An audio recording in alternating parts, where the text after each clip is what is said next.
ఆయన మనలో తన పోలికను చూసుకుంటాడు. మనము నాకు ఒక చిన్న పాప ఉంది, ఒక ఆ అమ్మాయికి ఇప్పుడు 8 సంవత్సరాలు. ఆ అమ్మాయి పుట్టినప్పుడు ఏమైందంటే హాస్పిటల్లో నేను యుఎస్ లో ఉన్నాను, అప్పుడు అమెరికాలో ఉన్నాను.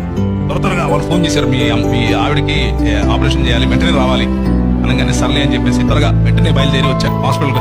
హాస్పిటల్కి వచ్చి చూద్దాము అని చెప్పి లోపలికి వెళ్ళి ఆమె లోపలికి తీసుకెళ్ళక ముందే డాక్టర్ వచ్చింది, నువ్వు సైన్ పెట్టాలా, నువ్వు సైన్ పెట్టకపోతే లోపల తీసుకెళ్ళావు, అందుకే వెయిట్ చేస్తున్నావు, త్వరగా కానీ అన్న. సరే అని సైన్ పెట్టాను.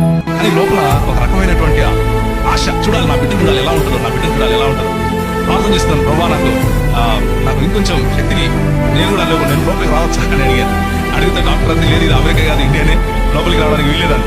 సరే అని చెప్పేసి వెయిట్ చేస్తున్నాను. ఒక గంట తర్వాత నీకు పాప పుట్టిందయ్యా అని చెప్పి తీసుకొని వచ్చి చిన్న పాప నా చేతి ఆమెను చూసినప్పుడు ఆమె కళ్ళు, ముక్కు, నోరు, చెవులు అంతా నాలాగనే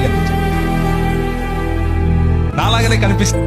మీ బిడ్డ అంతా నీలాగానే ఉంటుంది అన్న ప్రతి ఒక్కరికి నేను ఏదో ఒకటి గిఫ్ట్ ఇస్తాను. ఇప్పుడు నీకు కూడా కావాలమ్మా.